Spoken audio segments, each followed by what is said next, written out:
I need to put a sign, like, don't park in there. Yeah, that's what it is. Yeah, like there's people parking on, like, you can't park here. So, Like, I'm I've not gonna be actually- that person. I've pulled in before behind people and there's like one spot where the signs are, and they'll pull in and they'll back out and leave.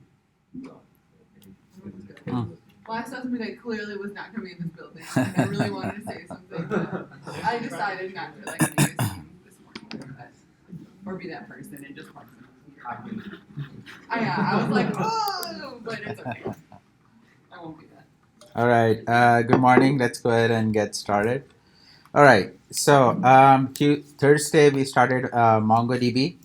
We are going to continue that today as well. Today we are going to look at MongoDB, connecting it from our Node.js code. Okay. But before we get to the MongoDB part, there is another thing we'll cover first. It's called web scraping. Okay, it's important because it's part of your homework. So I will go through some examples so that you guys understand the concept, what kind of code you are expected to write in your homework assignment. Okay, and then we are going to connect our web scraping with our MongoDB as we move away from this example. Okay, so the first thing, as I said, is web scraping. Web scraping. Okay. So right now, what we have learned, if we want to get some, I'll be using this as an example. Let's go back here. Okay. So right now, let's suppose I want to create a project. I want to get some sports news in my project. Okay. At this point, if I want to do that, what do I have to do? I have to find an API, right? I have to find an API that returns me some JSON format, and then I take that JSON and then show it on my website. I kind of process it, create a UI around it, and then show that UI using that API, right? That's how I generally do it. You guys did it in your projects as well. I know Adriel, Kill, and Hannah's project, they were using like a game API that returns information about games, about video games. And then in your project ones, you guys have used some different APIs. Okay. Now, what do you do if you don't find an API that returns you a JSON format or the data that you're looking for? Okay. The other option is web scraping. What web scraping means is that, for example, this is a website that I'm looking to get data from. I want the headlines, whatever the news headlines are for that day or for that week, and then a link that my user can click and go to this news details. Suppose I go over here, and then it shows me more details about this news. Okay, so I'm creating a project, and what I want is I want to get sports news, and let's suppose SB Nation is the one that I trust, and this is the news that I want. Okay, so what I want from this website is I want the headings of the news and then the link to those news. Okay, now what I would do is I would try to look for an API for SB Nation. Let's suppose an API doesn't exist. I don't know if there's an API for SB Nation or not, but we will assume that they don't expose an API that gives you back the data that you're looking for. Okay. The other option is web scraping, that I get to their website and pull out these headings and links from their website. Okay, in my Node.js or in my backend code. All right. When you do that kind of stuff, that is called web scraping. Okay. Again, we are not looking for a JSON. We are not looking for an API that gives us JSON data back. We are actually going to the website, and within our code, we'll take a look at how we do that. Within our Node.js code, we are kind of scraping this website for the information that we are looking for. And what are we looking for? We are looking for headlines, and we are looking for links behind these headlines, your hrefs. Okay, this is called web scraping. Now, can I do it with any website? Yes. You can go to a different website, the different news website, or anything, any website that is out there. You can go ahead and try to pull information from their website. Okay, this is different from pulling information from an API from a JSON that a website exposes. Okay, now, is this legal? It's not illegal, and as engineers, that's good enough for us. All right, That's not- it's, it's a gray area, but I mean, within I think I was reading news 6 months or within a year, they have officially said it's legal. I know there was like cases going on when you're scraping websites, and people were like, well, basically, what's happening is this data is owned by SB Nation, and they're putting this data, and let's suppose they're not giving it available to public. It's all their data, and if you want to read the news, you have to come to this website, right? But what I do is I go to their website, I use web scraping, pull all this information out, show it on my website, and then people are kind of the traffic is I'm diverting the traffic to my website. So that was kind of complaint, but I think the case has been said. Oh no, it's not illegal. Okay, that's good enough. All right. You with the data. What is it? What you do with what you're scraping. Right. That's yeah. It's like those video streaming software that you download. They know it's for illegal streaming, but they're well, we are just providing the tools now. I don't know what people do with it.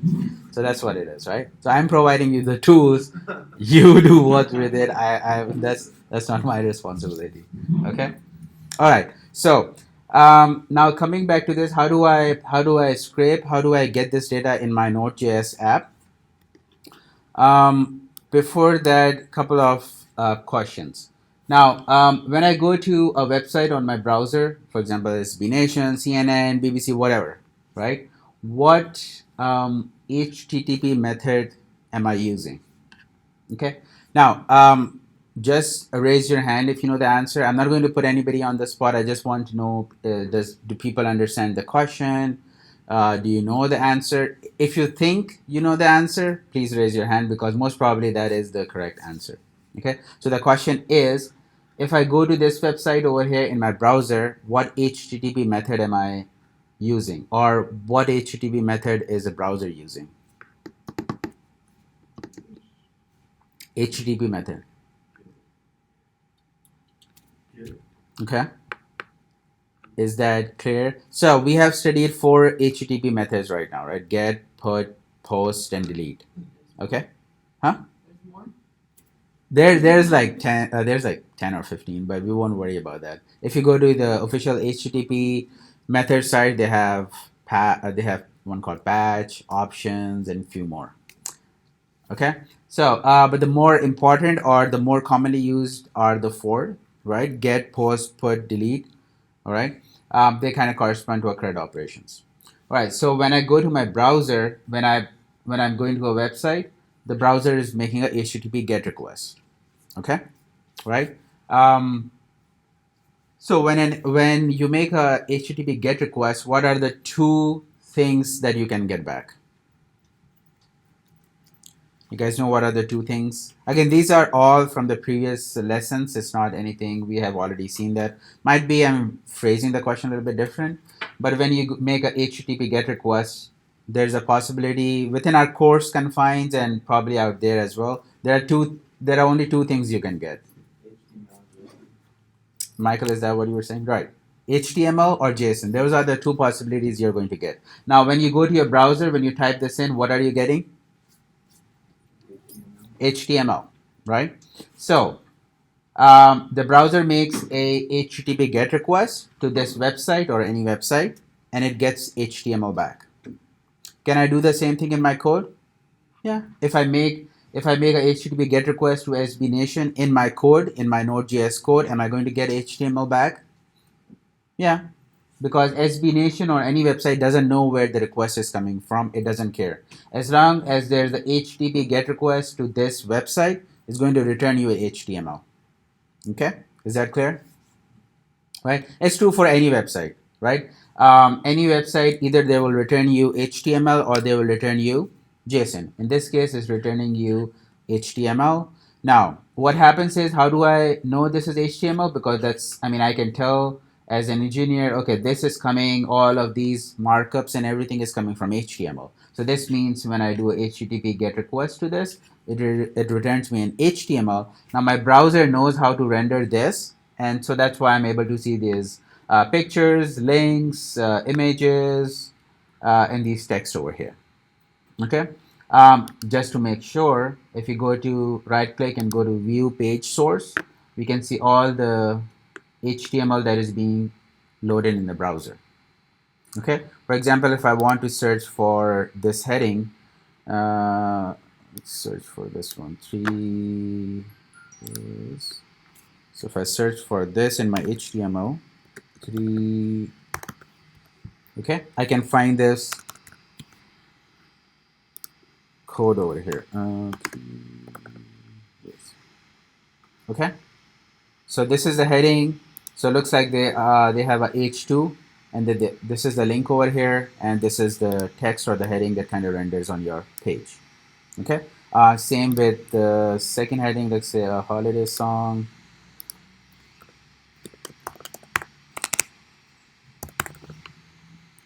Okay. If you see, same thing. They have a H2 class with some H2 element with some CSS class. They have some few more tags over here. This is the link, and this is the text. Okay. Now this is public information. It is available, and why? Because if you right click, you can see all the source code that is over here. Okay. Now this is where web scraping comes in. We are going to tap into this HTML, and we are going to pull out this information. All right. Again, how? If a browser makes a HTTP GET request to this website, it gets this HTML back, and then browser renders it because it knows how to process that information. Okay. Now, can I do the same thing? I can. I can, from my Node.js code, I know how to make a HTTP GET request. All right. I put in this URL. What is going to happen? Same thing. It's going to give me a whole HTML back.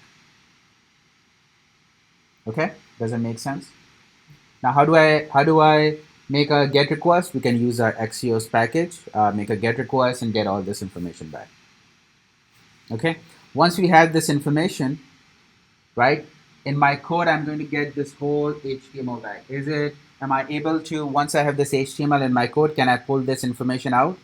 I can. I'll have to parse it, string parsing or whatever. But I can eventually pull all of this out. I can pull this link out. I can pull this heading out. Those are the two things that I'm looking for. You can pull the author name out if you want. Let's say you can pull out the date. All of this information I can pull out, right? Why? Because I have, in my code, I have all this HTML given to me, right? It's in a big string format. All I have to do is parse it and then pull this information out, right? And that's the essence of web scraping. As long as there's a website that gives you an HTML with all the information, that is a good candidate for web scraping. You can pull all that information out. You don't have to worry about getting an API that returns you this information.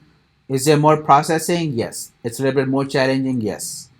If they go back tomorrow and change their format, is my website going to break? Yes. Why? Because I'm kind of parsing it based on some criteria, and if they change that, I have to go back and update my website or my processing. Okay? But in the essence, that's what web scraping is. Web scraping means that you get the HTML from a website and kind of parse through and pull out the information that you're looking for. Okay? Now, this is only possible if the website is returning HTML. What I mean by that is returns you code that renders an HTML. Okay? Now, within HTML, there's another possibility, right? They can return you JavaScript. Is your JavaScript going to show up over here? It will, because JavaScript is also JavaScript, CSS, and HTML. All of them reside on your browser, right? Your browser understands only 3 languages, HTML, CSS, and JavaScript. So it is possible that there is some JavaScript involved here as well. Let's see if they have some JavaScript.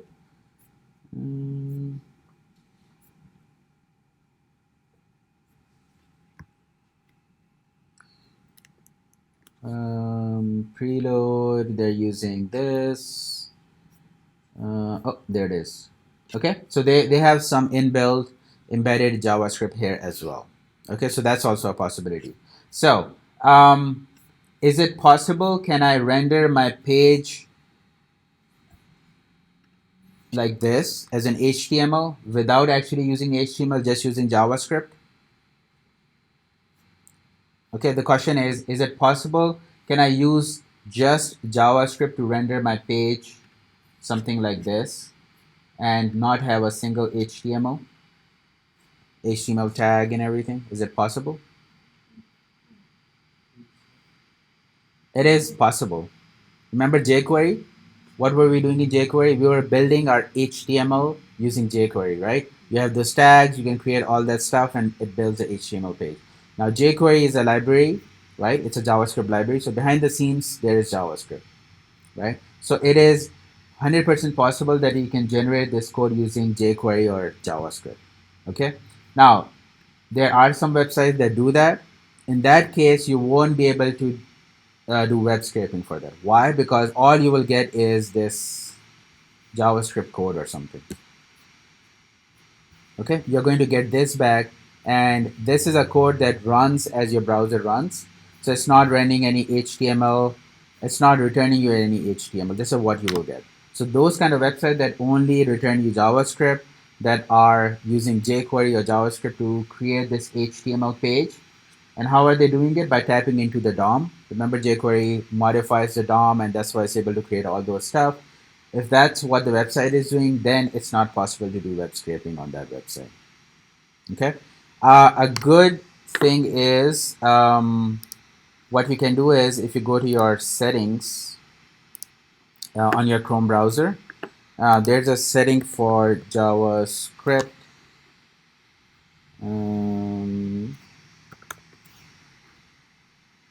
Site setting.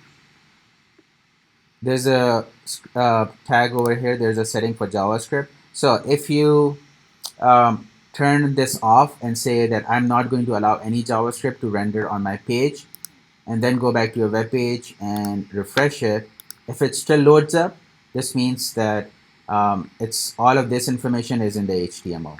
If a web page doesn't load up, page that uses JavaScript. It's called Meteor. Okay. All right. So I'm going to turn this back on. Go to this website, refresh. Okay.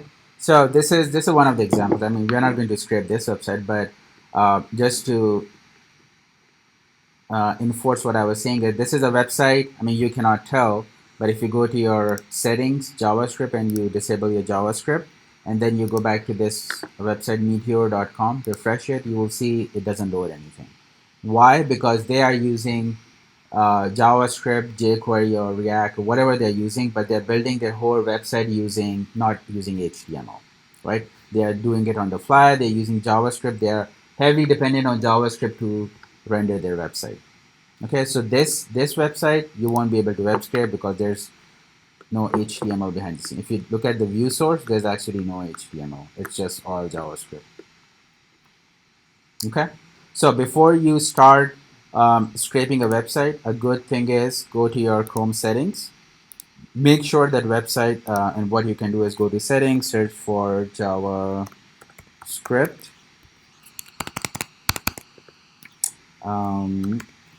It's in the site settings. You will see an option over here saying JavaScript. Right now it should be allowed. Go back here, just turn it off, and then go to the website, refresh it. If you still see what you're looking for example, the SB Nation, even with off, I can see, and this is what I'm looking for. I just want the heading and the link behind it, and all of this is still working. So this is a good candidate for web scraping. Okay. Let me go back to my settings. All right. Any questions before we move into the coding part? Concept questions? Anything else? Yes. These three things and then settings. All right. Again, it has nothing to do with MongoDB, as you can tell, but MongoDB is going to come in the picture. We are going to first scrape our website, get the information that we are looking for, and then we are going to store that information in our Mongo database. That's the goal of today's class. Okay, I'm covering web scraping. Why? Because it's also part of your homework, so that you guys are not confused and be like, oh, I don't know what to do. So I'll cover this. I'll show you some code. I'll show you some npm library that kind of makes it easy for us to parse this HTML so that you guys can use it in your homework. But eventually we're going to get this information. We're going to scrape this website and store this information in our Mongo database. Okay? All right, any questions before I start getting this HTML in my code?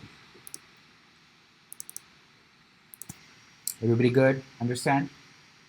All right, so as I said, the first thing is I want to make an HTTP GET request, okay, and get the HTML first in my code. We'll worry about the parsing after that. All right. So in my Node.js code, we can use our script. Let's call it web. We can use our npm package Axios, all right, and we'll make a GET request and get the HTML. Let's call it script.js. All right. Let's use Axios. So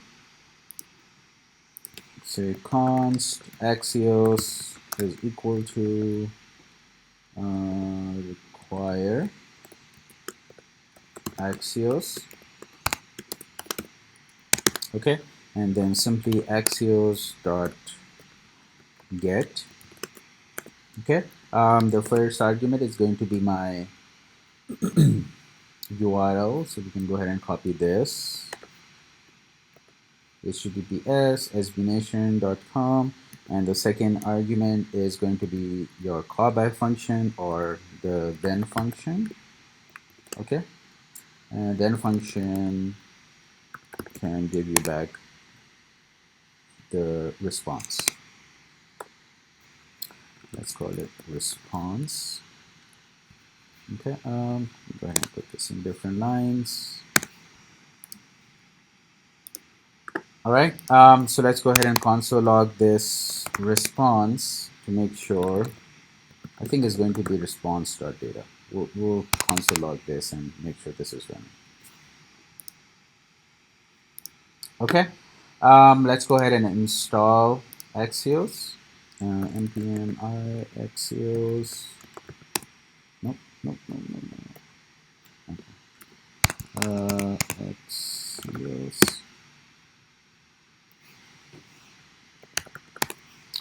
All right, there it is. So I have my package installed. I have my code, and let's go ahead and run this. npm. What did I call it?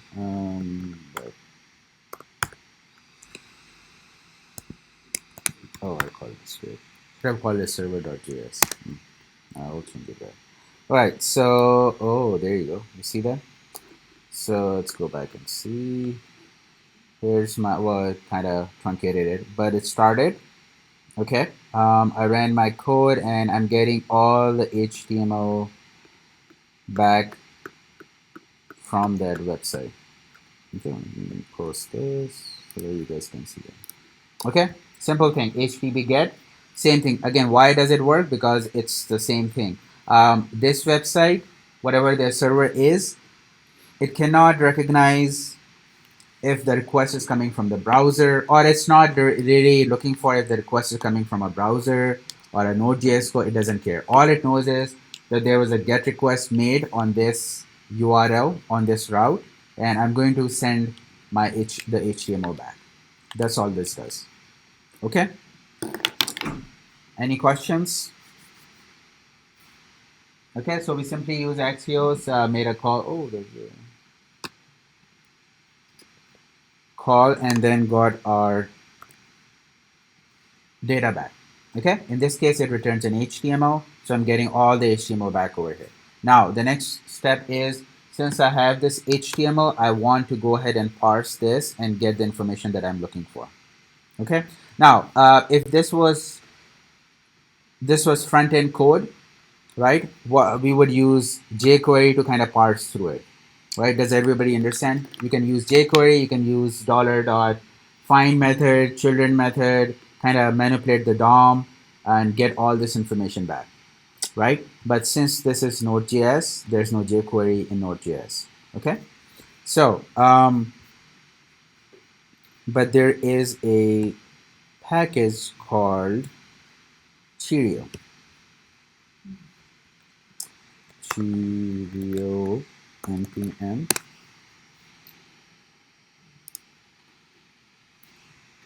Okay. Oops. Now, if you look at this Cheerio package, the first line they're saying is implementation of core jQuery designed for the server. All right. jQuery again is a JavaScript library that is used on your front end. It doesn't work on your back end. But since JavaScript doesn't run on your back end, somebody went ahead, created a runtime environment, Node.js. Now your JavaScript runs on your back end. Similarly, works just like jQuery. That's why it's a little bit more popular. You don't have to learn a new language. You just need to know how to use Cheerio. Okay, but the functions and everything, they are almost the same as jQuery. Even the $, they have borrowed it from jQuery so that the syntax kind of looks very similar to you guys. Okay, so we are going to use Cheerio, and we are going to pull that information out from our HTML. Okay, so first thing first, go ahead and install Cheerio, and then load your document, the HTML that you want to parse. Okay, so we are getting our information in response.data. So we're going to pass that into our Cheerio.load function and then start using just like we do it in jQuery. Okay, so let's go ahead and install Cheerio. Require Cheerio. Okay, and then they are saying do Cheerio dot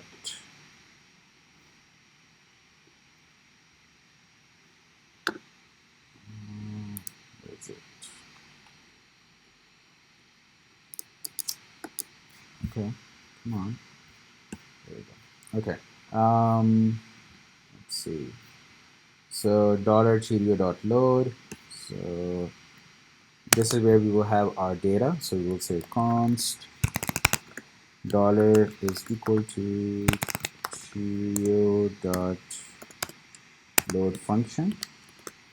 Okay, and then you need to pass in the HTML that you are looking to parse. So in this case, HTML is in response.data. All right, let's go ahead and install Cheerio. Open in terminal, npm I Cheerio.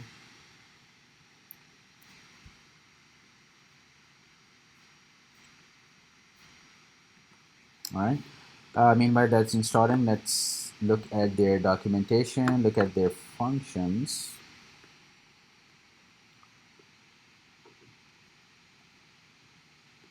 So they have all the same functionality as your jQuery. They have you can parse through the tags or the classes, get the attributes. Again, we are not modifying the page. We are reading the page and we are parsing that page. So all of this library, all of these functionality are going to parse and return you some information. Okay, let's see if this is done. All right, let's go back to it. So now let's go back to our HTML on our browser to see what we are trying to parse. So we are trying to find these information, this news.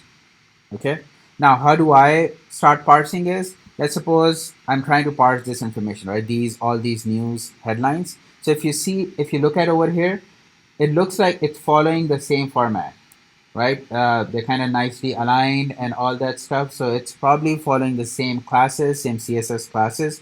There is always a common pattern between these these elements. So for example, this news over here, and the second was a holiday. Okay, all of them, if you browse through it, you will see all of them are using this h2 class over here. Okay, so if I look for this, 39 results. All right, if you go through them, the first one, okay, if I look for this, I'm able to find this one, what I'm looking for. Okay, if I go to the next one, same thing, next one, kind of same thing. I have a link, I have this, keep going, right? So this class is a good candidate that I can search for this thing, and I will be able to get to the heading and the link. Okay, so what am I trying to do? I'm trying to find a common HTML element or a common line that is guaranteed to give me what I'm looking for. Looks like one of this case is this. It could be this as well. You can maybe, but this is like too big. Can I search for this one? I cannot. Why? Because the link over here is going to be different for every other news. Okay. Right now, the most common part or the most common string is this thing. Okay, so whenever you're trying to scrape a website, try to find what you're looking for. I'm looking for this heading and and this link. What is common that I can loop through and get this information back? So within my HTML page, if I look for what you're looking for, try to find a common HTML tag or a class that will guarantee that you're going to get back what you're looking for. Okay, in this case, we are going to use this over here and then see how do we get to this heading and the link over here. Okay, now if you see this H2 starts from here and ends over here. So, and if I search for this thing in my code, I'm going to get 39 results back. Okay. So for example, if I do, I'm not sure if this is going to work because it's not complete. If I do this, oops, that's not right.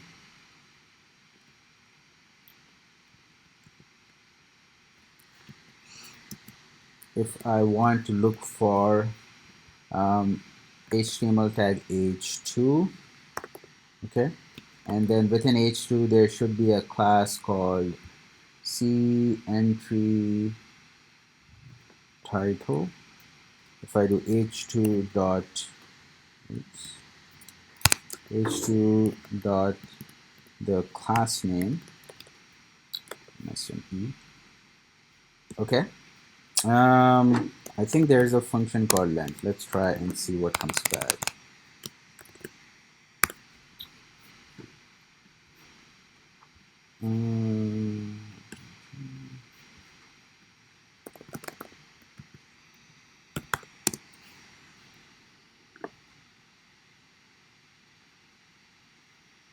Oh, length is not a function.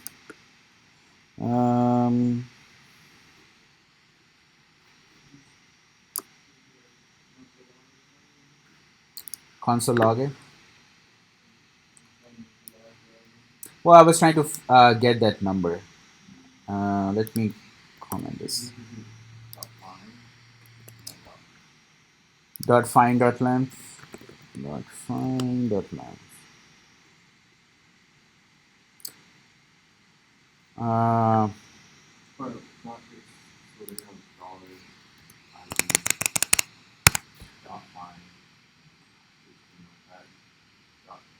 Okay. Yeah, that's. I was trying to see if I can just find how many of these elements it found. There.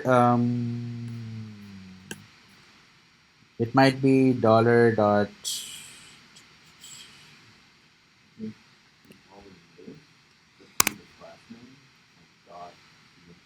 Okay.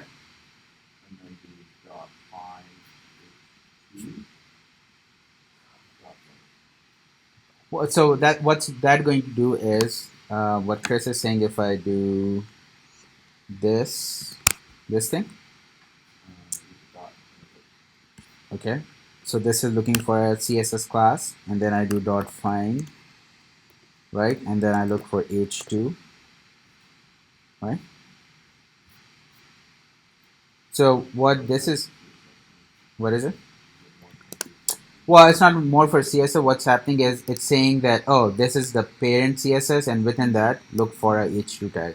But in our case, if you see, h2 is basically the parent tag, right? And then within h2, I have a tag, right? So the parent tag is h2. It has a child, looks like in href. That's what it returns. Oops, where did that go? So I was just trying to find if I can get that 39 number. But that's okay. We'll come back to this. What happens if I console log this?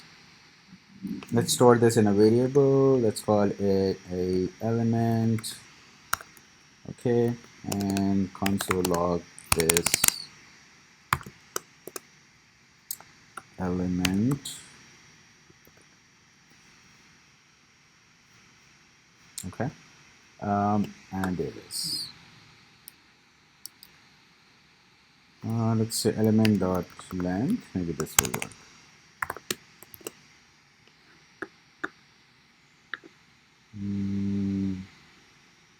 No, that's okay. If you console log this element, all right. So where is my length? Here's the length. So what I did over here is, right, I loaded this whole HTML to Cheerio, right, kind of like jQuery thing, right, and then I'm looking for HTML tag with this class, okay, and when you console log this, you will see it will give you a length property over here which says 39. This means there are 39 instances of an HTML element with this CSS, which is correct, because if or does it make sense? H2 dot. Again, this is jQuery. Remember, in jQuery, if you're trying to go through it, if you're trying to find an element or a CSS class, you have to put the tag and then whatever CSS class you're looking for. Okay, so this is not a syntax that Cheerio is using it. It's the same as jQuery. So however you would find a HTML element or a CSS class, it's the same syntax over here. So basically this is saying is there is an HTML element called h2. Look for that element which has a CSS class of this. Right, that's why h2 dot something. Right, if you were looking for a p tag with a CSS class, you would say p dot and the CSS class. Okay, so now we have verified there are 39 instances of this thing. What we have to do, how do we process each one of them? We have to loop through them. Okay, so Cheerio comes with a loop called each. So I'm going to loop through each one of this, right? Each one of these, and then get this information out from each one of them.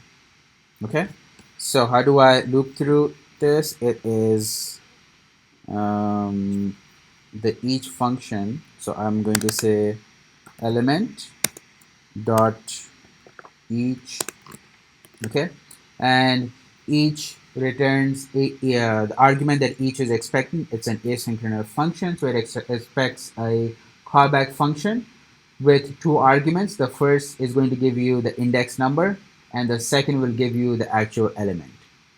Okay, so let's go ahead and type this out. So it's a callback function with two arguments. The first is going to be index, so you can call it index or you can call it I.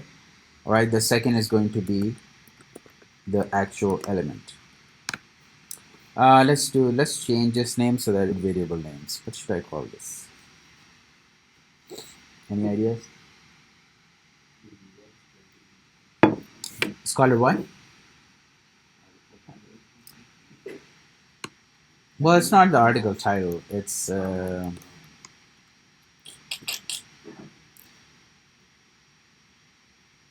element, but I am trying to so that I don't. Oh, element list. That's what I call it because I'm looping through it. So it's actually an element list. Oh, that's a good one. Okay, why? Because I'm looping through this. This is a list, right? So either you can call it elements or element list. It doesn't matter. Okay, so I have 39 of this in my code and I'm looping through each one. Why? Because I want to get this. Each one of them will give me this whole thing. Okay, so the each function comes from the Cheerio. It expects a callback function with two arguments. The first one is going to be the index number and the second is your actual element. Okay, so let's go ahead and console log each one of them so that you guys can see what we are getting back. Element. Okay, I will remove this. We don't want this to come up for now. Looks like I do have an error. What is that error? Yeah, where is it? Do I have an extra? Line number 13. So this is extra. Oh, thank you. All right. So let's go ahead and run this and see what do we get back.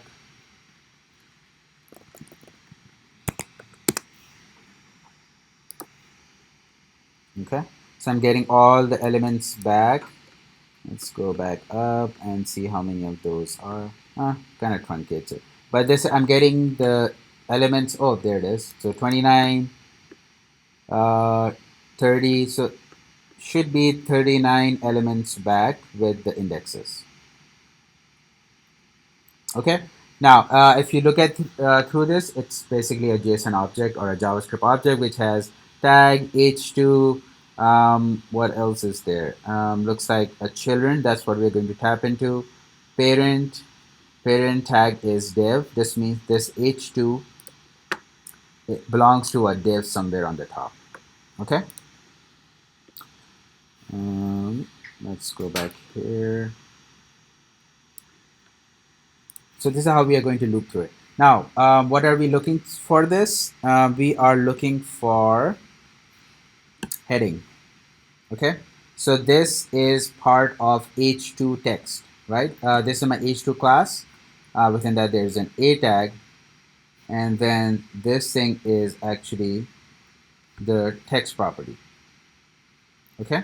So how do I extract this out? Let's say if I say dollar element, the one that I'm parsing, okay, dot text, this should give me the title. So let's remove this so that I can clearly see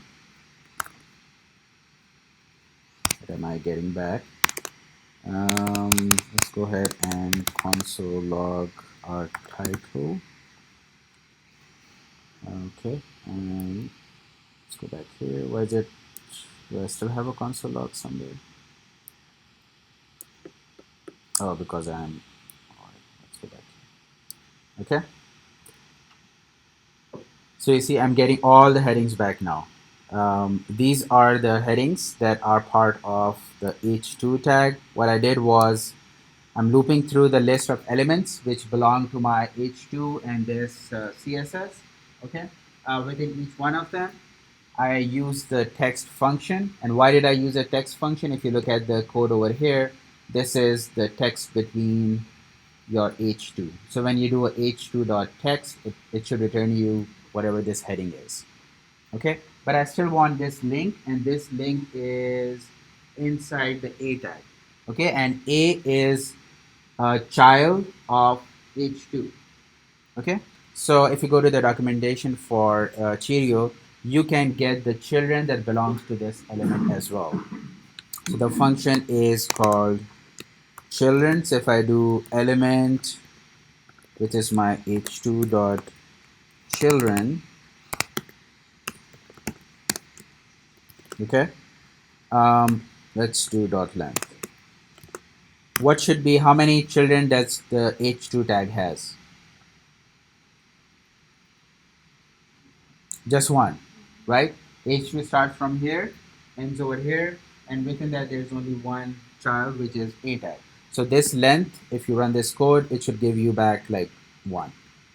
Okay, if there were more tags, it would have given you, oh, still not. What did I do?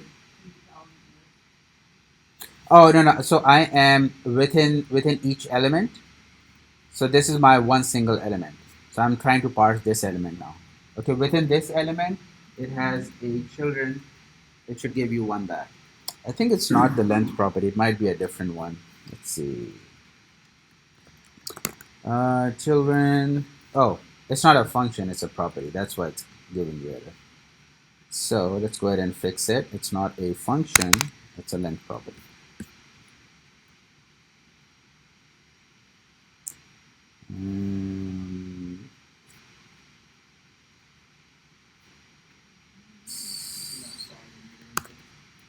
Oh, that's right.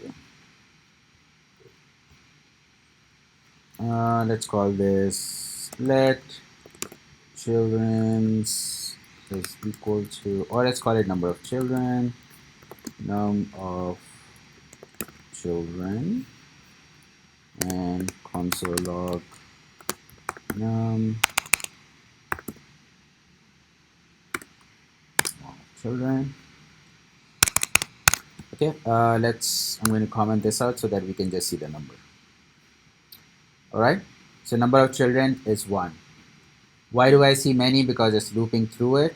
But all of my h2 tag has only 1 child, so that's why that's what it is.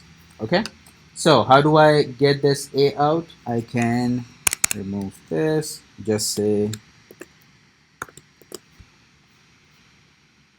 this should give you link. We'll call it link for now. Okay, so one of the functions which is called children, you can specify exactly which child are you looking for. Right now we only have 1 child, so you don't need it. But let's suppose your h2 tag had a link, a p tag, and a few more things. What you would do is you would mention exactly which HTML element you're looking for. Okay, so within my h2 I'm looking for a child, which would be a element. Okay, and this has a attribute called href.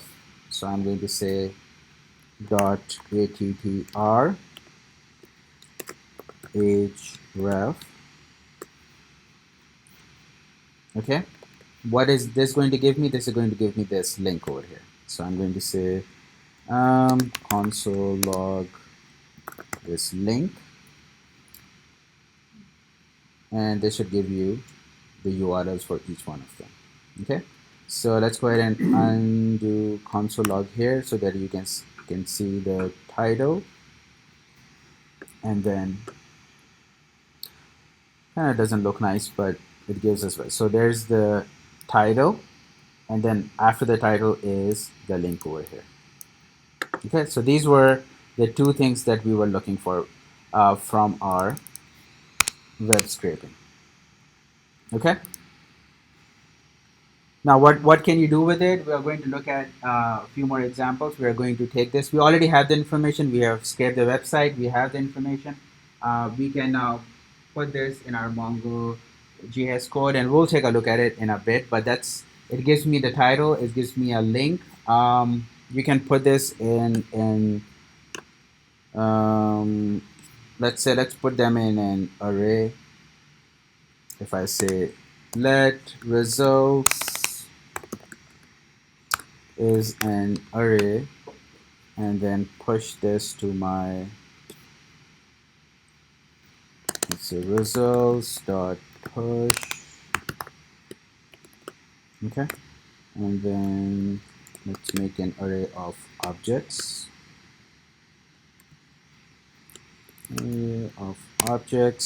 Let's say title. It's going to be title. Link is going to be link. So this is going to be my array of objects. Let's remove the console logs. Okay, let's see. Once this is complete, elements dot each, loop through this, push, console log results dot length. This time length is a function, right? For your array. Let's see if this works. Oh. Is it still a property? Dot length is a property. Okay, so you see 39 over here. That's my array length. So I just did the same thing. I just pushed it to an array so that everything is together. You can console log the length to verify you're getting 39 results back, and then you can console log the whole array to see that you're getting everything back over here. All right, title and the link. So just few lines of code using Cheerio, you can parse through, you can scrape any website, get the information back. And then the only thing is I would highly recommend look at these methods. I use the children, that's more important. There is a method called we use each. Okay, each is used for looping. There's a find method.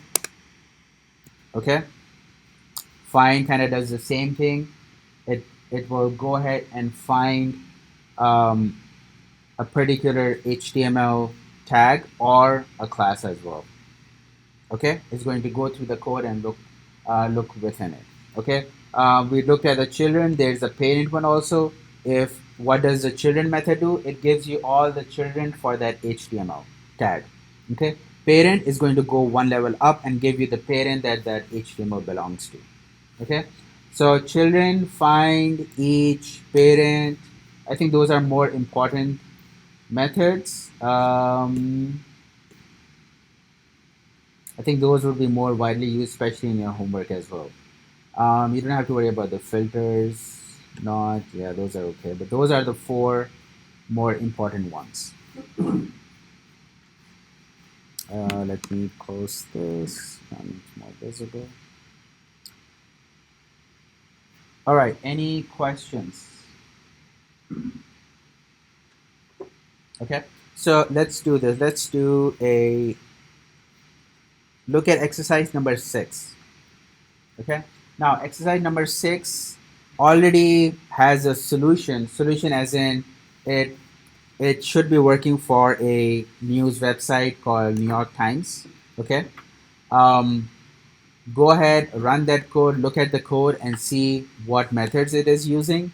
If you want, you can go ahead and try to put a different website and see if that works for you.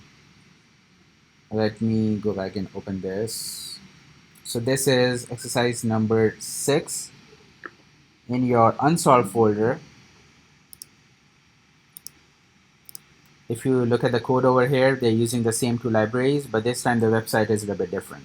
So in a group within your table, what I would recommend is look at the website first, look at their HTML, okay, and the browser, and then see what the code is doing. How are they pulling this information out?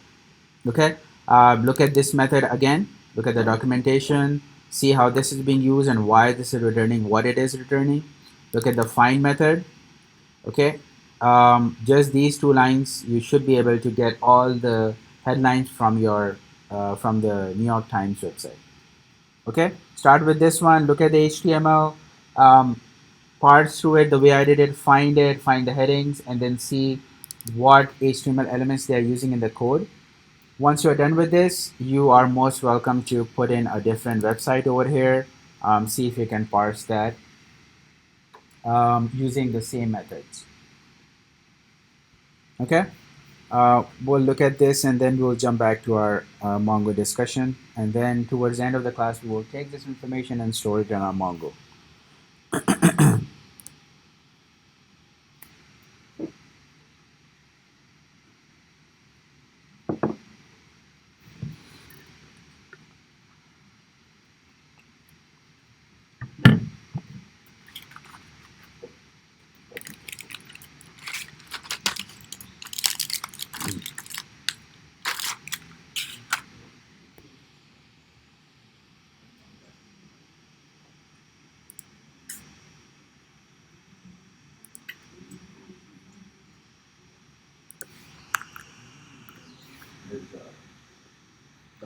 top line to get the light of the Dot get dot length. I thought it was just a property. That's why it wasn't working. I was using it as a function. From the very first one that you're trying to do. Oh, that's what Thank you.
View source, view page source.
All right.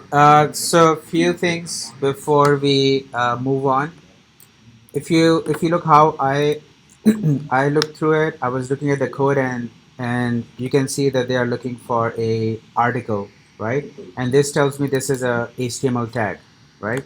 So what I did was I searched for, if you search for article, there's like other things that come up, but we know this is an HTML tag, so I will start with this thing, okay? It starts from here. It's still a bit difficult to see. All right, starts from here and it's ending somewhere. Okay, I still had a hard time figuring this out.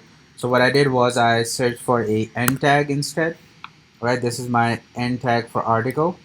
And if you kind of scroll back, oh, let's start from this one.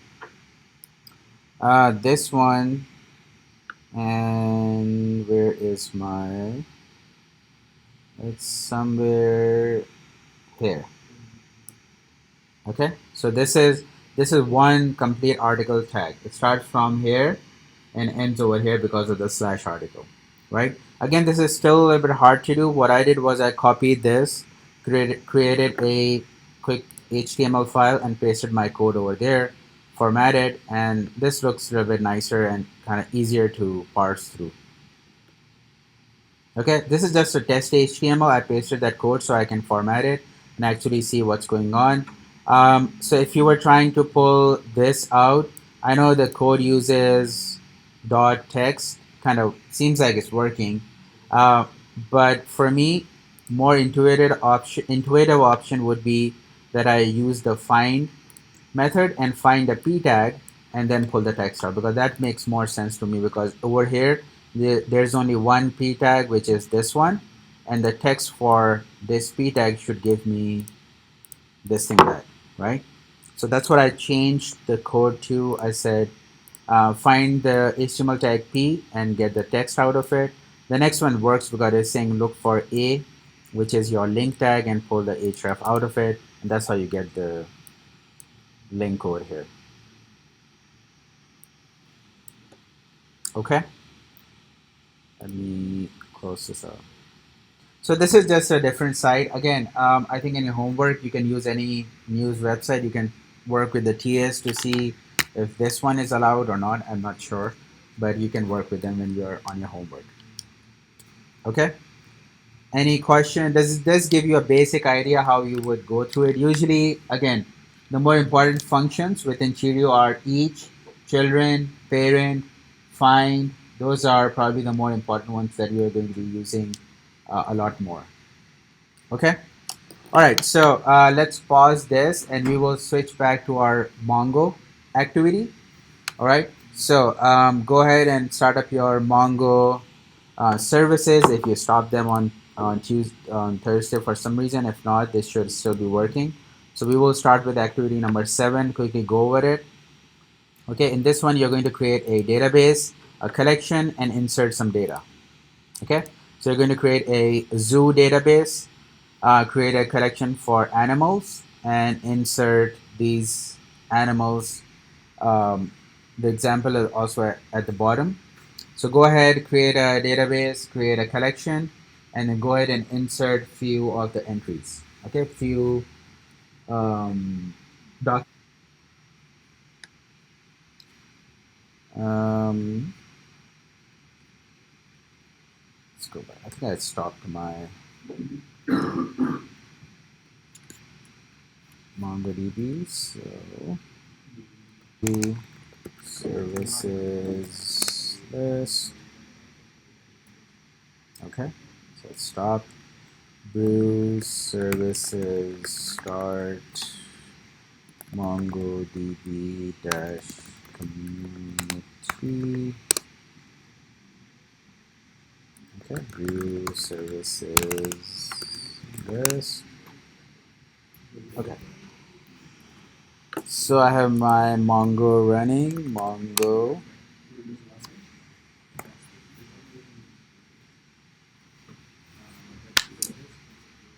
All right. So let's go ahead and create our database. Use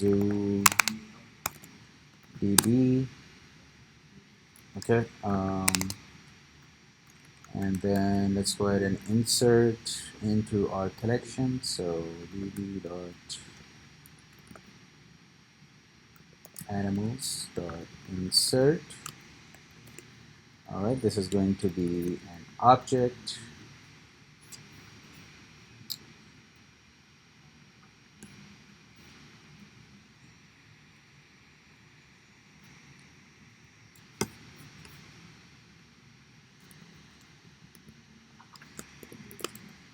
So I have a property name.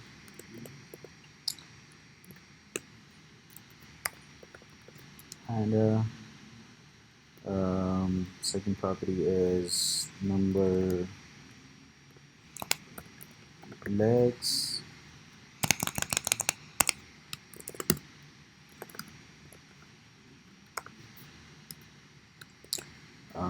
Integer. Class. Ammo. What else? Date.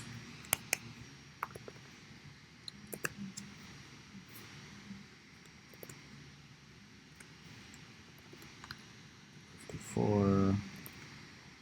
And then the property is what I would really call it.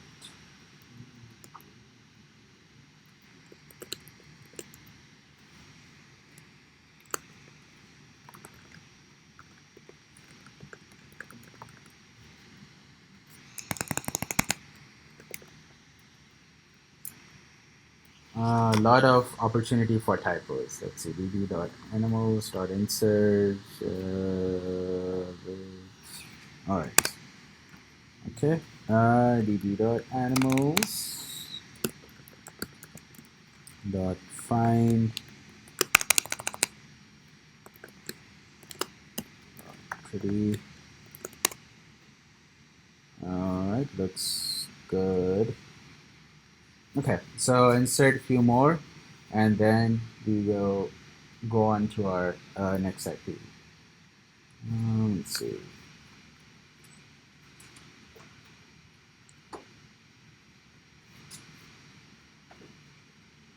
we can use our, well, I'm going to use, okay.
No cheating?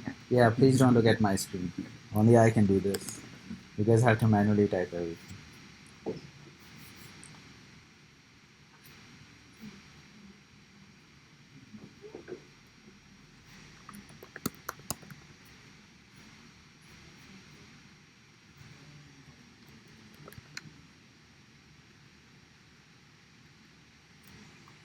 Mm.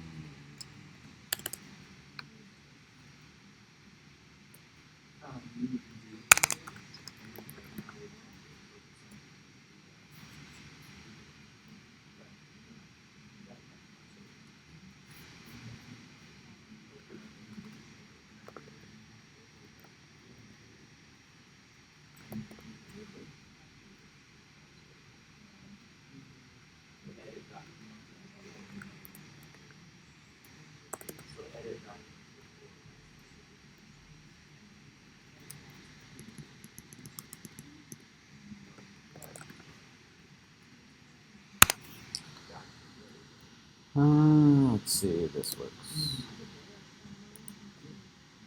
All right. So I have 4 animal documents in my MongoDB now. All right. I typed every single one of them like this. So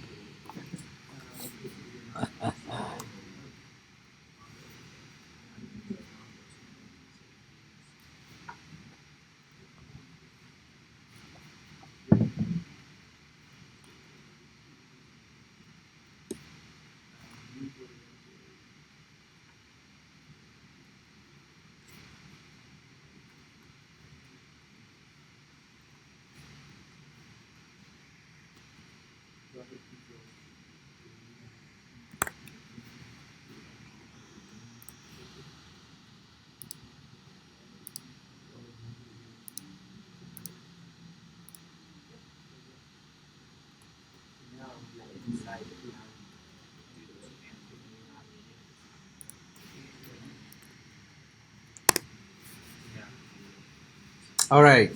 Do we have at least one document in the database collection created?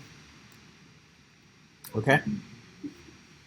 All right. So I have 4 of these. You can keep adding as many as you want, but we will go ahead and connect this to our Node.js.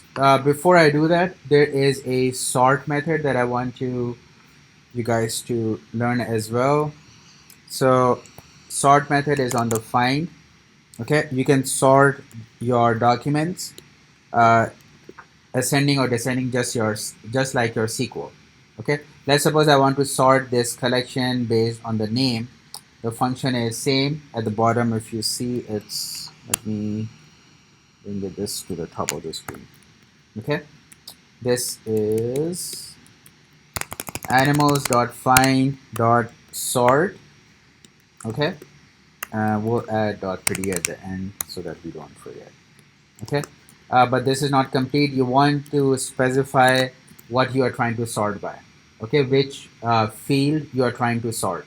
Okay, let's suppose I'm trying to sort by the name field. Okay, so I'm going to say name, and then the value for this is going to be 1 or -1. Okay, 1 means ascending order, -1 means descending order. So if you run this, it sorted my list on name by ascending order. All right, that's why you see the C first, then D, L, P, and Z. Okay, if you want to sort by descending order, you would just switch this to -1. Okay, now my documents are sorted by descending order. Okay, what was that? Huh? The query? Let me go back.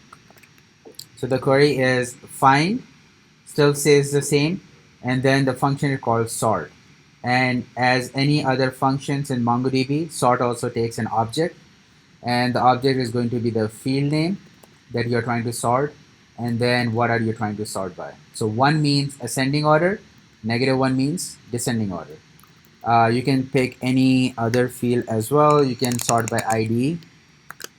I'm not sure if that would make more sense. I mean, these are already kind of a bit bigger IDs, but you can sort by ID, ascending, descending. You can also sort by multiple properties. You can sort by name as ascending, and then let's say underscore ID by name as descending and ID by ascending. Okay, you can have multiple properties as well. But how is this going to sort? It's first is going to sort by name. Once the name is sorted, then within the names, then it's going to go and sort by ID. Okay, this is same as the order by in your MySQL. Remember, order by is for sorting, and this is the same thing that order by does in your MySQL. Okay, so this is your sort method. +1 ascending, -1 descending.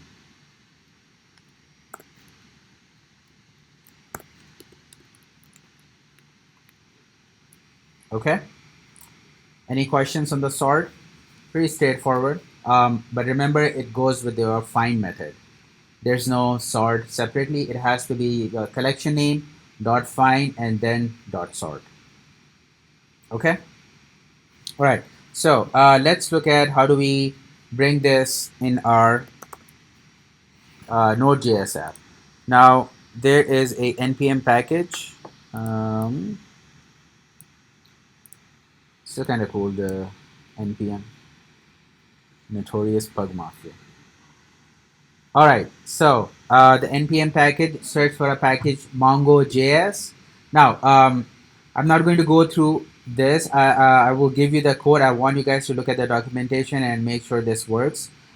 Same as MySQL. Okay, it's a good practice. I want you guys to look into the documentation and solve the next activity. But before you do that, I will quickly go over what this is. So mongo.js. All right, if you look at the description, it's not the official Mongo DB driver for Node.js, but this one is a little bit more popular. It's more easy to use.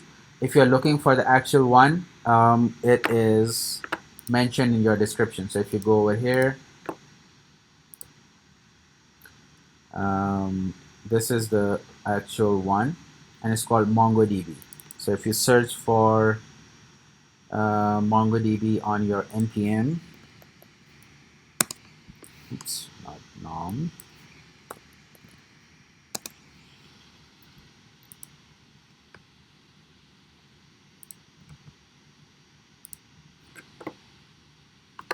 this is the actual one. Okay, it's called MongoDB. It has all the documentation. Again, if you want to skip that one, this is okay, but I'm going to concentrate on this one. It's a little bit more easier to understand, more easier. It's a wrapper around the actual one, and they have given a lot of functionality that you will have to write a little bit more code. But I just want you guys to be aware that there is a actual one from Mongo. It's called MongoDB, which is this one. Okay. For now, in this class, we'll concentrate on Mongo.js. This is the driver that we are working with. It's a API that is built on top of MongoDB. This will allow us to connect our Mongo database from our Node.js code. Okay. Now, go to activity number 9. Look through the code. 2 of your APIs are already solved for you. You have to do the next 2. Let me go back here. Number 9. Okay. Make sure you go through the code that is already given to you. Okay. See what they're using, how they're using, and see what's going on. The first 2 APIs are already solved for you. The /all, this is already done using MongoDB. Okay. These 2 you have to solve. It's not as difficult. We already looked at the sort method. You guys should be able to use that. But make sure that you start from the top and see what each one of them means. And make sure the names are correct. Okay, it says the database URL zoo, but I created a database called ZooDB, so this is not going to work for me. Okay, see why are they using this? It's pretty straightforward, starting from the top one.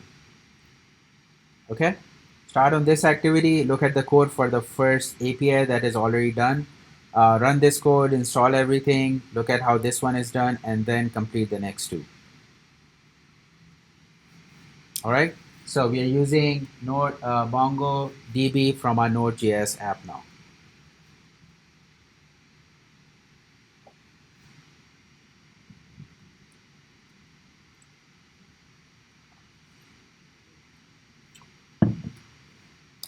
So activity number 9.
So unless your database name and collection names are different, just updating this, installing for the first route without making any code changes, you guys should be able to see a JSON back like this. So this is coming from my database. The only thing I changed over here was the name of the database, because I called it ZooDB.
So if you scroll down the documentation, the sort method is also actually mentioned right here.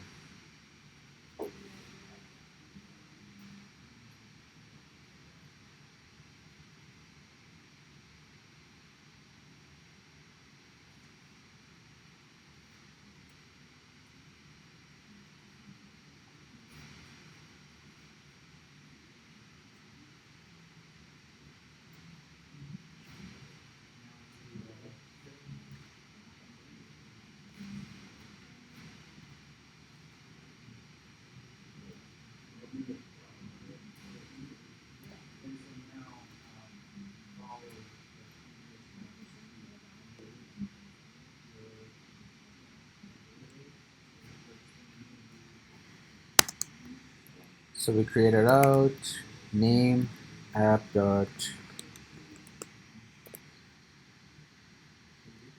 get route is called /name function recres.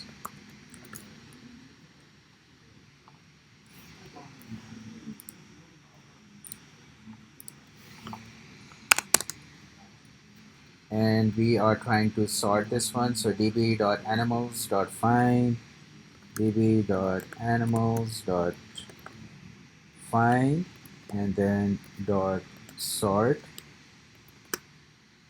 right? db.animals.find.sort. Sort takes in the first argument is an object, ascending order, and then a callback function with error and docs. The first argument is what am I trying to sort by? I'm trying to sort by name in ascending order, okay? And the second argument is a callback function with error and docs. So error and docs. I'm using the same name as the documentation just to be consistent. And this should give me this thing. So if there is any error, let's catch our error. Let's say console log error simply for now. Okay. Else res.json docs. Okay, that should be all. So I'm using the sort method, sort by name, ascending order. This is the animals collection from my MongoDB. This should be my sorted collection.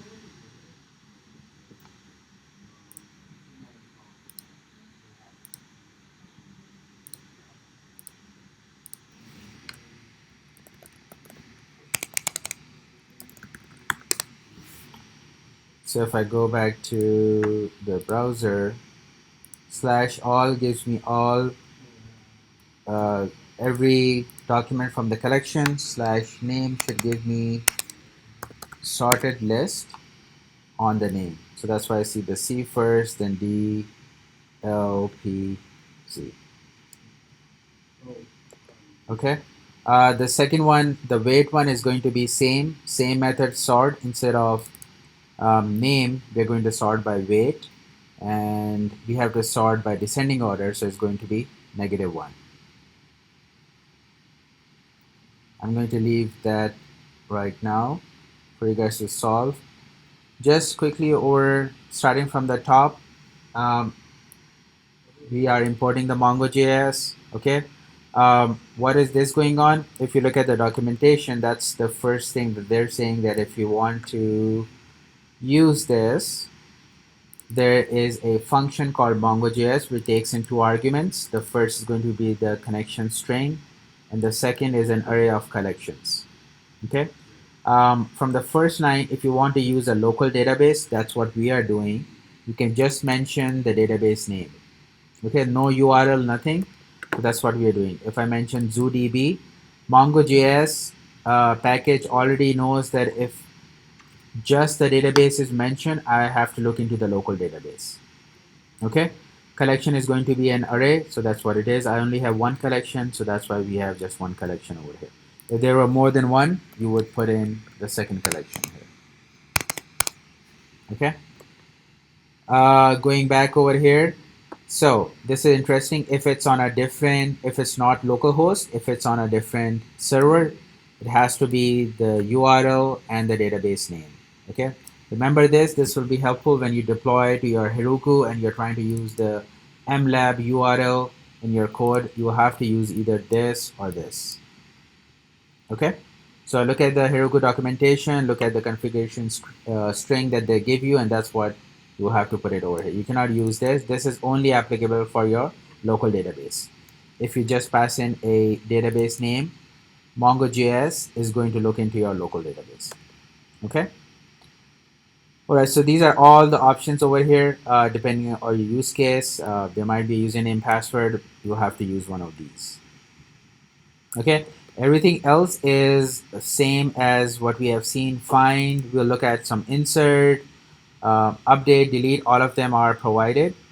All right, so right now we are just looking at the find method. We'll take a look at insert and after the lunch break. Okay. All right, let me go back over here. Let me close this. All right, any questions on how to use MongoJS, the package, or any questions on one of the APIs that we built? Yes.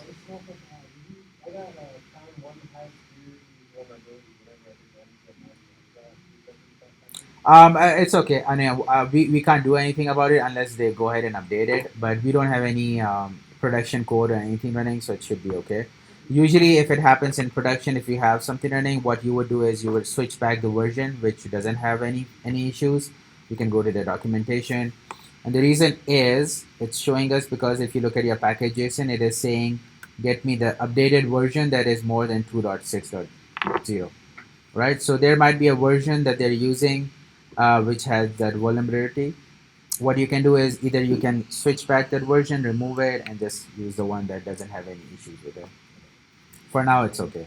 Yeah, I'm getting the same message.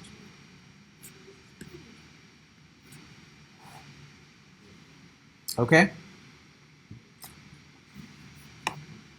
All right. We have 10 minutes. I'm not going to start the next activity, but I'm just going to go over it. And once you guys come back from lunch, you can start on this one. It's activity number 10, which follows up from the activity that we just completed. If you look at the unsolved one on your server.js, you will have the solution for the routes. So the name one is already done for you. The weight is done for you. What it is missing is the UI part. So for activity number 10, you will have to go into public. You look at through the HTML.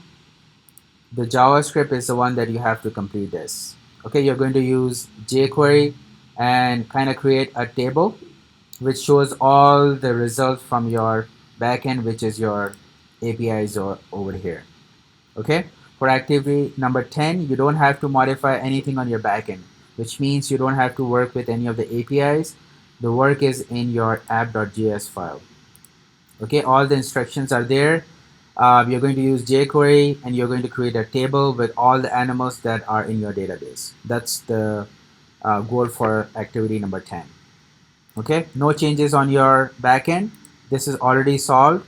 The solution is from your previous one. If you're using this, just make sure your database is correct. Again, this is not going to work for me.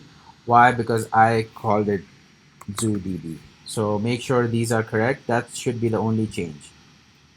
Okay, everything else should be done over here. In the end, you should be able to show a table with all the animals from your database. That's the result of this activity number 10. Okay, so we'll come back at 11:45. When you come back, start working on activity number 10, 15, 20 minutes, and then we'll move on to the next one. Okay, yes, question. Oh, okay, okay. All right, so let's take a lunch break and we'll come back at 11:45. Sorry, 12:45.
All right.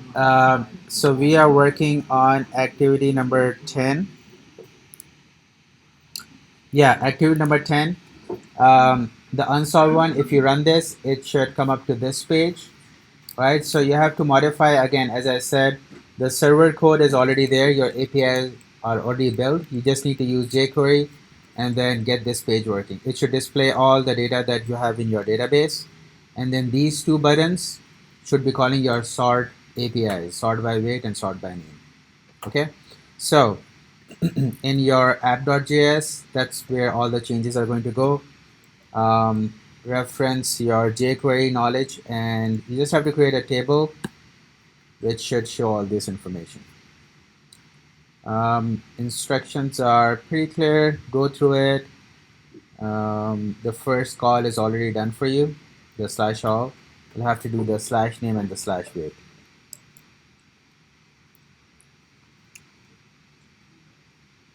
Before you start coding, make sure you have all the dependencies installed. Your database name is correct in your server.js. Eventually, this is how it should show up, the unsolved version.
You guys saw the green on the side of the cup, and I was like, "Is that red?" The map is you go like down the top of the coast, right?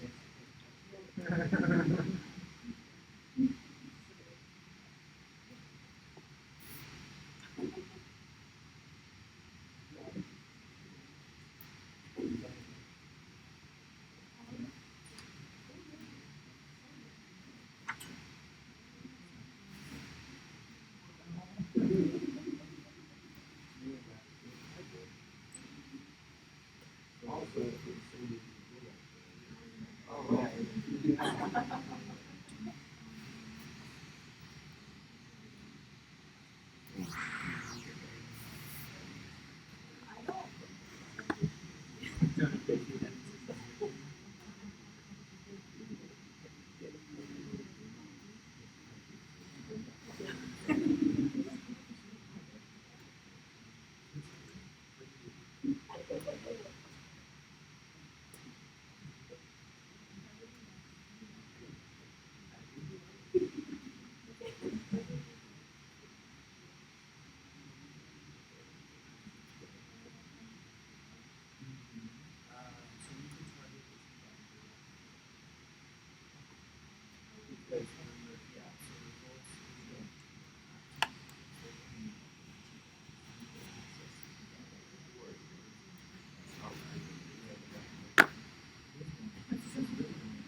All right, let's take a look at this.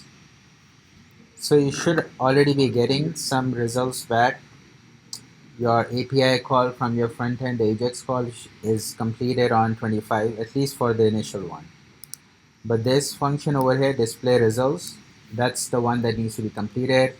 And you're going to build a table by looping through the data so that it shows up in over here, line number 36 in your HTML.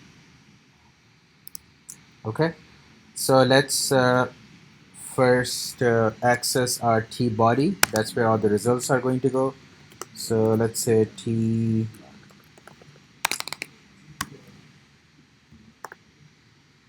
body dot empty, clear it out so that every time um, we go to the page, all the results are empty, and then it makes a fresh request. Okay. Um, so our data is going to be a collection. So we will loop through this using for each function. Oops. For each, I think it's uppercase. For each, okay, function, and then we are going to get a single animal back from this is a collection of the object animals, right, coming from our Mongo database from over here, line number 32. We'll loop through this, we'll get a single animal back, and then we are going to create a table row.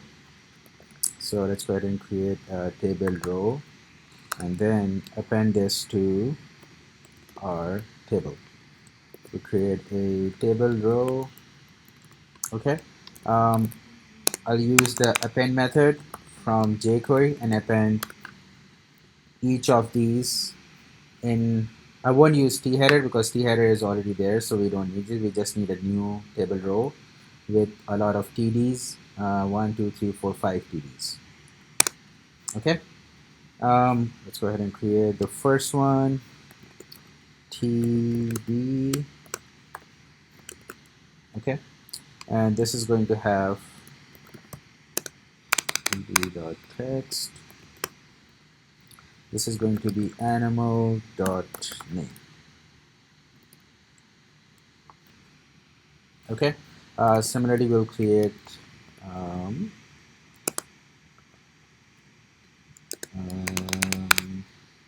4 more. 2, 3, 4, and 5. We need 5, right? 1, 2, 3, 4, 5. Okay. So 5 TDs. The first one is going to be name. The second one is going to be numlegs.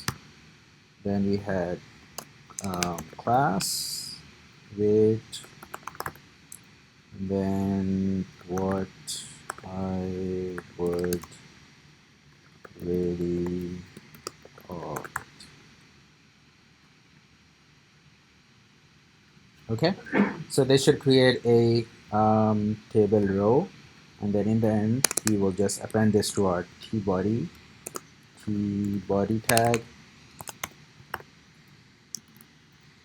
dot append this tr that we earlier created, and this should, if this is correct, this should show you all the data in your UI now. Let's format this. Okay, so display results. My page should load.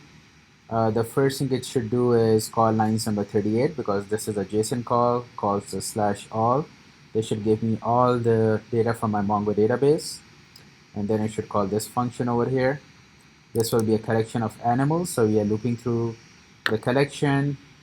For each one, we are creating a table row, attaching all the properties. And in the end, we are adding it to the T body, which is over here. Okay, let's see if this works. So let me go ahead and restart my server. Go to the browser, and there it is. Okay, this was still same jQuery. We created our, you already have the T body over there. We created a bunch of TDs, column definitions, and then we added the properties that are coming in our data. Okay. The second part is, if you look at over here, there are 2 buttons which don't work. Sort by weight should call the API /weight. This should call name. So we are going to write code for the click events for these 2 buttons, and then make an API call and get the data back, and then call this again. Okay. So let's do this first. Let's do the easy part first. Let's go ahead and create our JSON calls, our on submit buttons. Okay. All right. So this is going to be dollar dot and our dollar dot on. Okay. Which button are we trying to do the first one? The first one is the wait. So let's go back and see. This is going to be ID of wait sort. So let's use this one. Hash or pound wait sort. All right. Event is click on click callback function. We don't need any arguments. Okay. So when somebody clicks the wait sort button, this should be called. Similarly, let's go ahead and stub our next button click also, which is going to be name sort.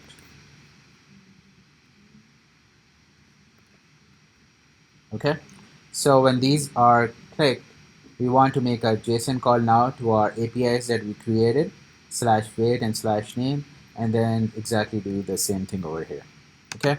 You can simply copy paste these lines and change the APIs. That's all it is done. I'll quickly type this out. $.get.json. Okay. First argument is going to be the URL. So we are trying to call /wait. Okay. Callback function. Then we are going to get data back. Okay. Just like line number 38 to 41. Now we just call our display results, pass in the data, and that should, when somebody clicks on this one, they should get the results back. It's going to empty the whole table, and this time we are getting sorted data based on the weight. So let's go back here. For that, let me restart my server. Okay, the first is a /all, so everything comes back. This is how the weight is. If I click sort weight, the weight has been sorted in descending order. Okay, because that's how the API is working. The last one is the name is going to be the same thing.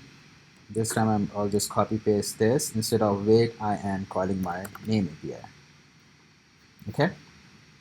RS. Okay, let's go back here. Refresh. Everything is not in sorted order, so we'll go ahead and sort by weight first. Descending order is still working. If I do sort by name, names should be sorted in ascending order. And these are now sorted in ascending order. Okay. So this is how the sort is working. Kind of clears the whole table every time you click this button. Remember we added this this thing over here empty. So every time this function is called, it clears the table and then brings the new set of data from our API /wait and /name, and it shows up these things.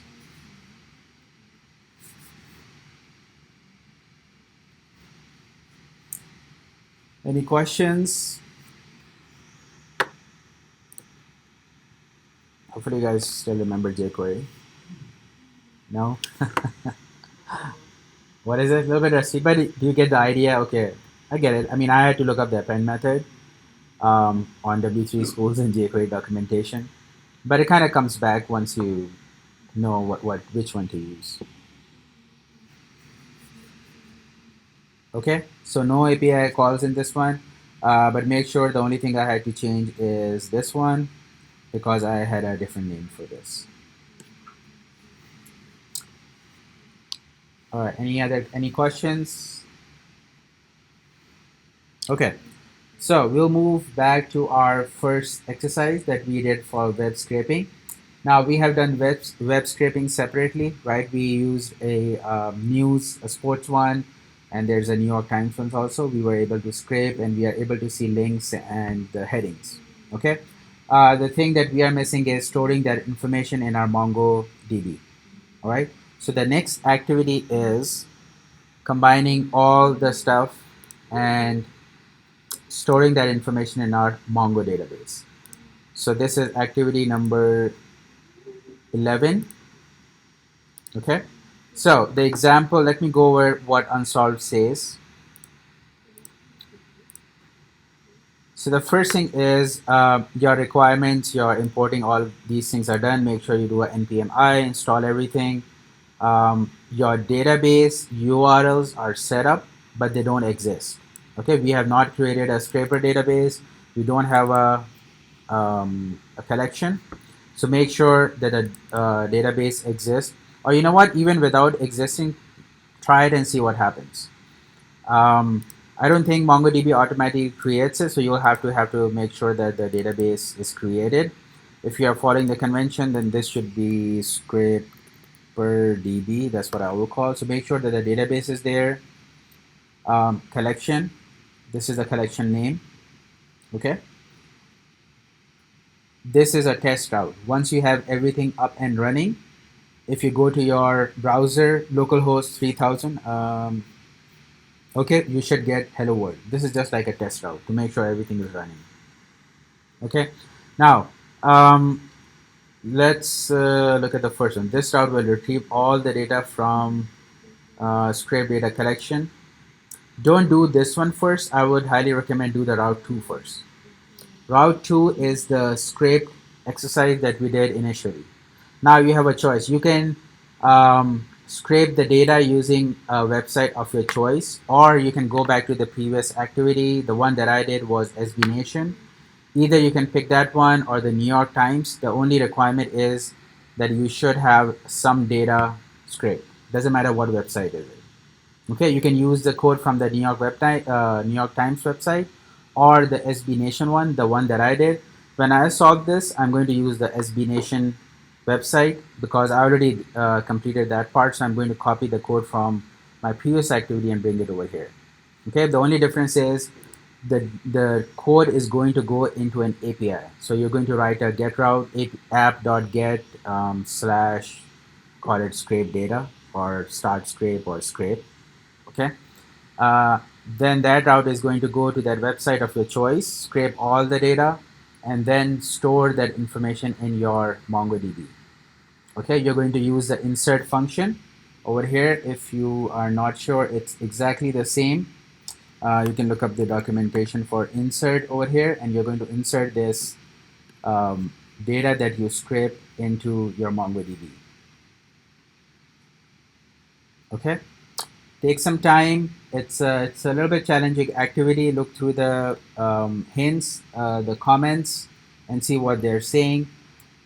Once towards the end of the class, I will come back and solve this one. You will see it's not as, might look daunting or a little bit difficult, but it's not as. The only thing is you have to create two routes. The first one, start with route number 2. Go back to the activity which we completed for web scraping.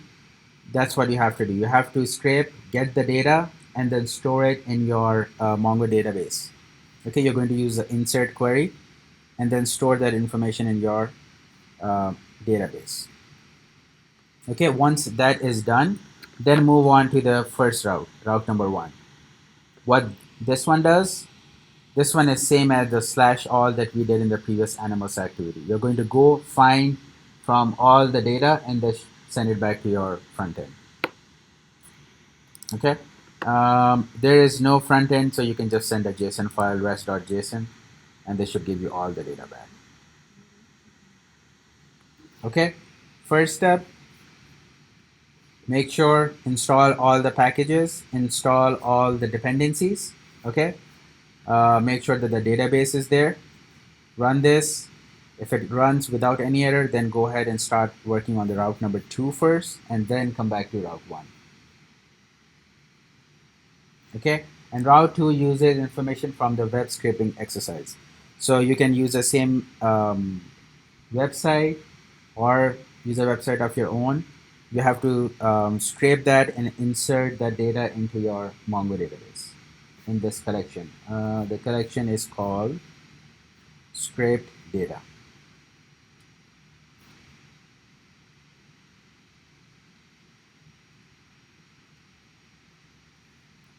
And we are only scraping title and link. So I would suggest just use the New York Times one. Make sure you understand that, and then store title and link in your collection from New York Times.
Okay, even though my database doesn't exist, it doesn't give me an error.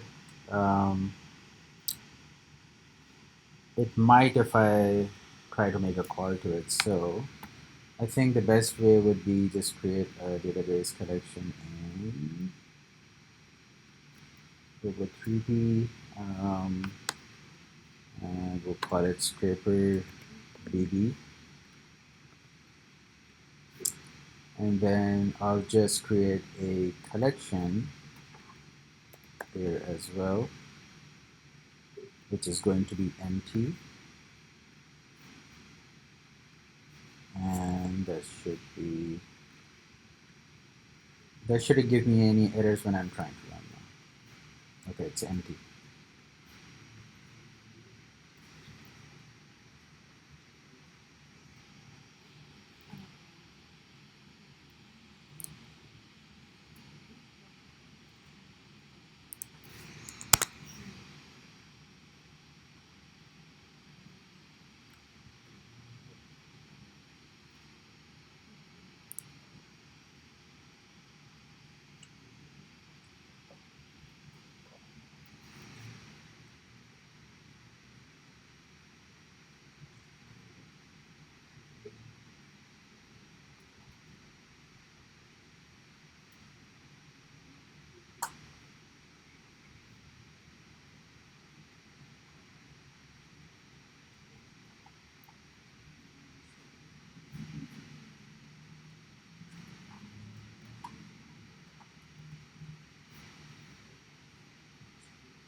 So here, let me stop the API out. So for example, for your route 2, you can call it app.get, let's call it slash scrape function rec res. Oops. Okay, so you'll have to fill this out for the second one. For the first one, you can call it slash all, like the previous activity. So we'll say slash all function rec res. Okay, so basically you have to write these two routes out now. Slash scrape is going to use the web scraping code from the previous activity. Once you have that, remember in my activity I was pushing it to the array results dot push or something. Instead of pushing it to an array, you're going to insert it into your Mongo database. Okay, and slash all is going to use the find MongoDB function and get all the data and show it to you in JSON format on your website. So these are the two routes that you will have to complete.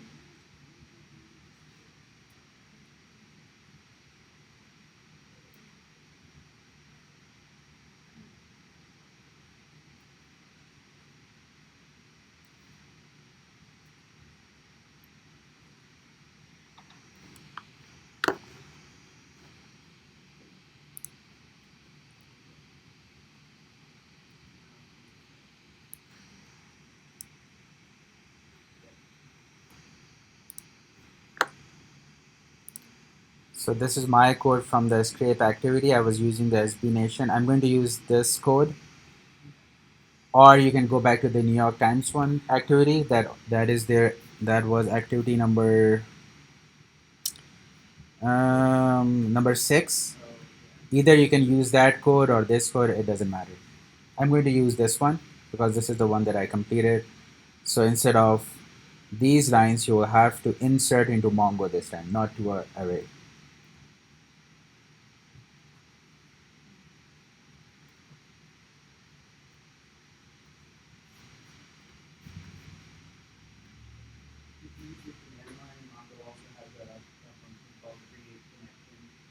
Create collections, right? That you can just put in a new collection.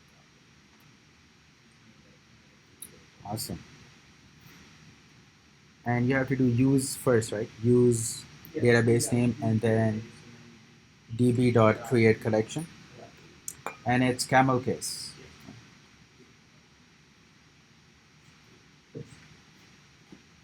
Use database name and then DB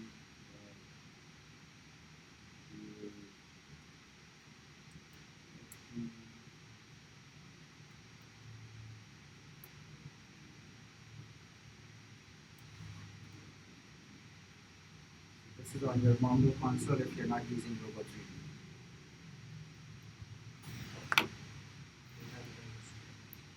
What is it?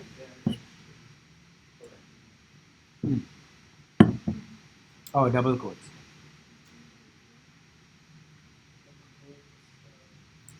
And then whatever name you have to do. I think scraper data. so. In your code, if you look up, yeah, it's being called scrape data.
So this is the insert function in your MongoJS npm package. If you search for it, this is the function that you should be using.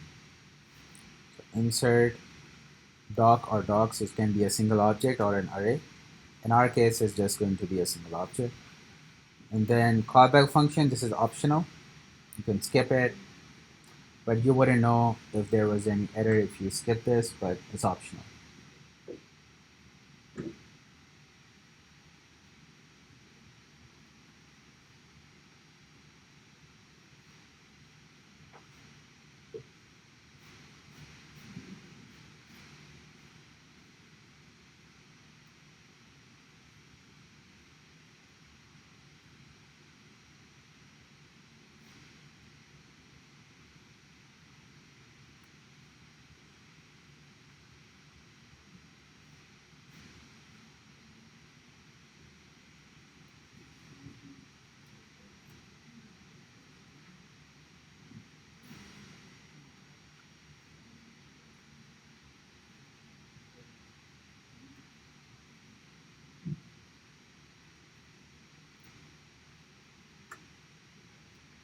Yes.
So now you have to just insert all that information in your model.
You already are looking through it.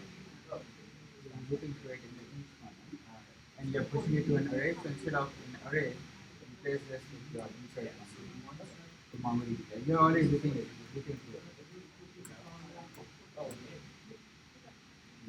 Yeah, instead of your push to the array, you are going to insert into memory. So db dot collection name dot insert, and then you can insert those patterns.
Yeah.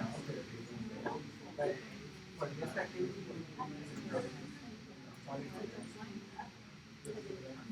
well, the unsolved one.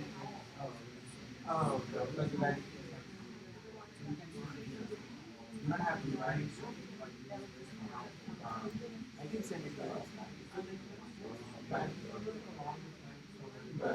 that's why we solve file or something.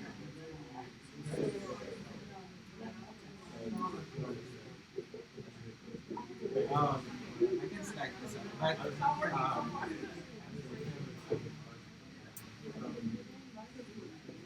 I'll push it to class activity.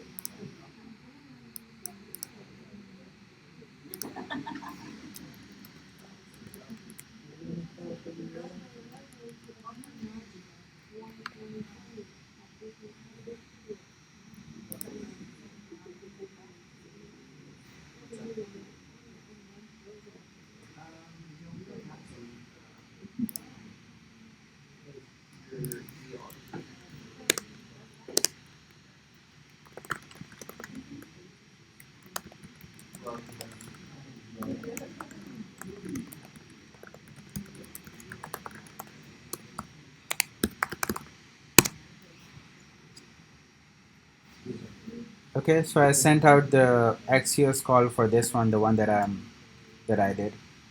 So you have two options.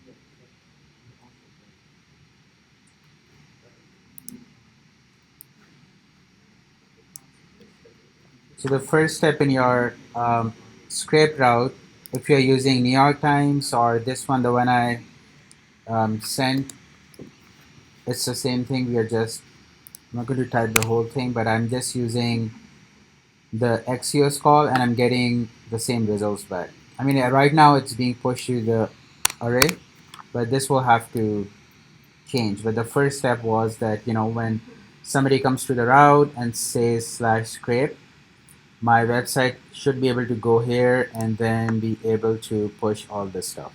So just to test it out, it's not pushing it to Mongo. So in order to test this out, we can do is, once this is completed, we can say res.json results. So this way I will be able to verify in the browser that I'm able to scrape, and this is coming back. Oops. Results.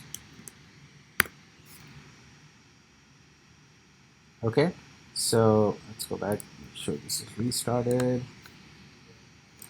And now if I go back to my local host, hello world, that's my test API, so that's working, which is already in the example, this one over here. The one that I wrote is /scrape. So the fact that I'm getting this back, this means that I'm able to scrape successfully and I'm able to get the title and the link. Okay, the same code that we did in the first activity. So you can replace this with New York Times if that's what you did in the second one, or you can use this one, it doesn't matter. Okay, but the only thing is right now it's not being persisted in our database. It's just in our memory, in our results array. This code is going to change and you'll have to use the insert function and insert all this data into your MongoDB now. So you will be replacing results.push with db collection name, which is scraped data. Okay, and then dot insert. All right, let's go back over here to the documentation. Insert, it can be a single object or an array of object. Okay, in this case, since we are looping through each one, this is going to be an object. So you don't actually have to even change this. This will still work. So you will say db dot scrape data. Okay, and then insert dot insert. Okay, and let's see. So I don't need this anymore, so let's go ahead and remove this. And I don't need this as well. Okay, so this time instead of pushing it to my array, it's going to go ahead and insert into MongoDB. Okay, now the callback function is optional, but the only drawback is if there's any error. In this case, if for some reason Mongo is not able to insert this, you wouldn't know. I mean, the error wouldn't come up because you're not using the callback function. Okay, I would suggest using the callback function so that you actually know if there's an error or not. So the callback function would be error, and then let's say inserted. If it gets inserted, we will know this was successful. So we can say if there was any error, console log that error. Okay, else console log inserted, or you can even do res.send inserted so that we can see. Well, this is going to then keep sending for each one, so that's not a good idea.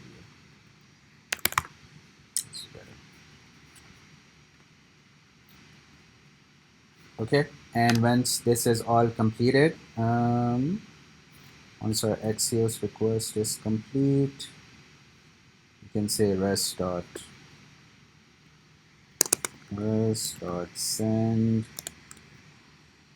and say scrape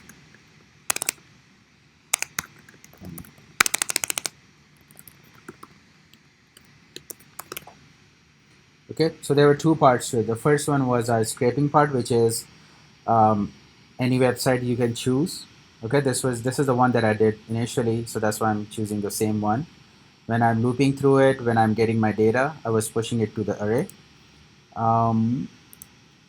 So instead of array, we want it to be persisted in our database. All right, so that's what we did. So how do you insert in MongoDB?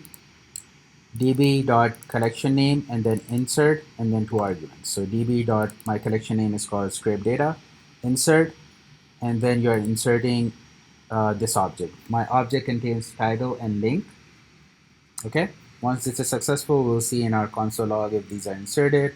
Once this is completed, we should be able to see 39 documents in our database. Well, if you're using this website, so I think there were like 39 links and title. So let's test this out. I think it restarted, but I'll just make sure. Now this time, so no documents in my database. That's fine. Let's go back to our website. Now this time, if I scrape, let's go back here, and there are 39 documents. What is going to happen if I run this again? It's going to get them all and insert 39 more. So it will be like 70 plus rows, and it will keep adding on it. You can add a check if it's already there, but for now, yeah, if you run this again, it's going to keep inserting more and more and more in your database. Okay, take a few minutes, complete this part before we move on to the slash all. Slash all, refer to the animals one, the first route.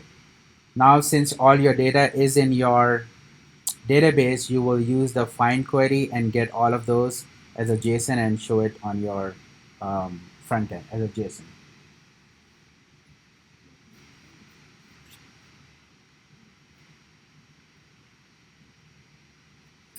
Okay, so that would be db.scrapedata.find and just do a rest.json, whatever data that you get back, and then send that back to your UI. So once I go to my slash all, it should give me 39 documents results, but these are coming from my Mongo now. Let me close this out since we already have this code here. So in this case, it's going to be db.scrapedata, okay, dot find function. All right, no condition, so we'll keep it empty, and then a callback function with error and docs. I'm using the word docs because that's what they have in their documentation. On Mongo.js, they are calling it docs, but again, we know that we can call anything we want, but I'll just keep this same convention that they have. And if there's any error, we will just console log that for now.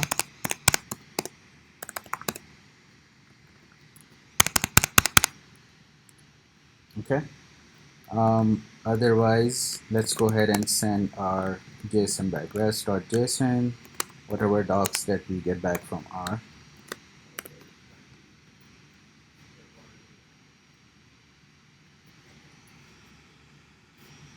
Okay, so now go ahead and run your slash all. Once the scrape is done, this should give me all of my JSON. But again, this is not coming from your from my SB Nation scrape data. It's actually coming from my Mongo. Okay, because you see these ID over here. This is unique ID, and this is only coming from Mongo. So all this data is in my database now. So remember, that's what I was saying, that once we are trying to get some data from APIs, but for SB Nation, there's no API. So what did I do? I scraped their website for title and link, stored it in my database, and now in my project, I can use this data to show whatever I want to do. Maybe I can do a better job than SB Nation website. All I needed was this, so I can maybe start creating my own website with links and title. Okay, if you did New York Times, it would have been similar. The only changes would have been in your parsing code over here. Where did they go? Over here. Okay, I think they're using article, a little bit different, but eventually this code still should be the same thing. You're going to insert title and link in your Mongo database.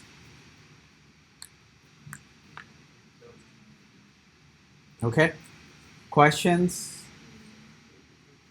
I know there's a lot of code and a lot of topics. Any concept related questions or something that you are like still confused with these two routes?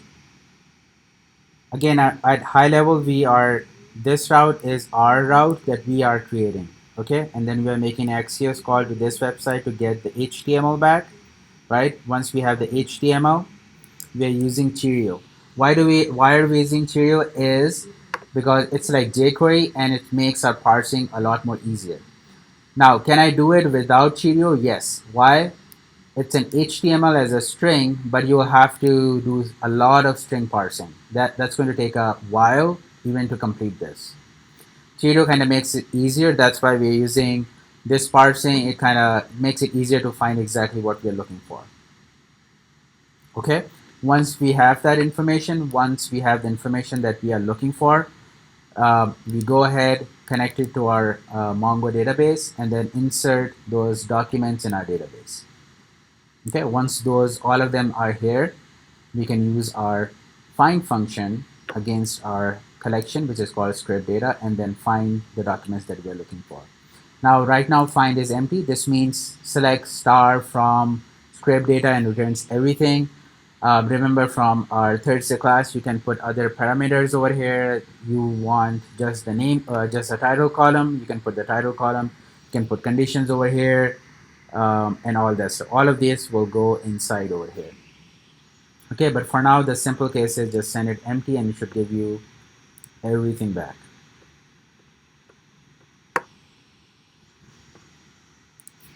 Okay. So I'm going to keep this code over here. I know we have just 8 minutes left. There is another activity which is a challenge activity. Once you are done with this, let me give you the name for that activity. It's called Note Taker. Sorry.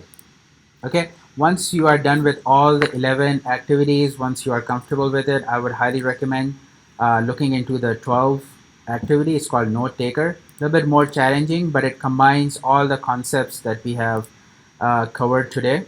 Let's see. So you will have to create some routes. You will be storing some data inside your MongoJS. Oh, sorry, MongoDB. Okay, and then you'll be creating these APIs. It's kind of same as what we did for MySQL. The only difference is instead of MySQL, it's Mongo. Okay, so once you are done with those, I would highly recommend taking a look at Note Taker. A little bit more challenging, but very similar to our MySQL APIs. Okay, the functions are different.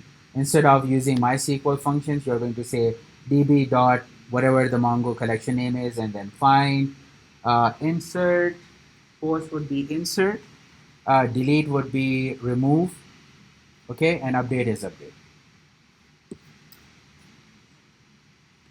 All right, that's all for today. Yes, question. What is what? What? What is Morgan? It's a logging package. Take a look at it. It's pretty cool. Well, all it does is it adds color to your output. Yeah, that's what Morgan is. But again, it's more optional. You can skip that. But yeah, it adds like colors and everything. If there's any error, that's all it does. Okay. Otherwise, work on activity 11. Please make sure you are clear on the activity number 11. I'll post the solution, push all of them in a bit. Before that, I'll just keep this one up so you guys can see how I solved it. There it is. Okay, that's all for today. I will see you guys on Tuesday. Have a good rest of the weekend. All right. Good. How's your